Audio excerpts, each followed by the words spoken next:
आपण पाहत आहात लोकप्रबोधन, सर्वसामान्य जनतेचा हक्काचा न्यूज चॅनल।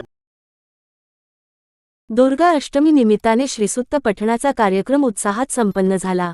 पुणे येथे पर्वती नागरिक सहकारी संस्था व सुखकर्ता सांस्कृतिक प्रतिष्ठान यांच्या वतीने पद्मावती माता मंदिरात दुर्गाष्टमी निमित्त श्रीसूक्त पठणाचा कार्यक्रम उत्साहात पार पडला। या उपक्रमाला सलग 25 महिने पूर्ण झाल्याबद्दल झेप फाउंडेशन तर्फे कर्तृत्ववान महिलांचा सन्मान करण्यात आला।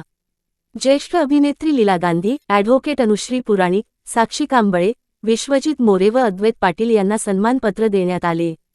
कार्यक्रमास श्रेया फाटक, शेखर कोरडे, गायिका चारुशीला बेलसरे यांसह अनेक मान्यवर उपस्थित होते। चारुशीला बेलसरे यांच्या हस्ते पद्मावती देवीची आरती करण्यात आली। मान्यवरांनी सेवाभाव आणि सामाजिक कार्याचे महत्त्व अधोरेखित केले। कार्यक्रमात भावपूर्ण वातावरणात भक्तिमय सादरीकरण झाले। शेवटी उपस्थितांनी सर्व कार्यकर्त्यांच्या कार्याचे कौतुक करत कार्यक्रमाची सांगता करण्यात आली। लोकप्रबोधन मराठी न्यूज नेटवर्क महाराष्ट्र विभागीय संपादक श्याम जगताप सर, पुणे।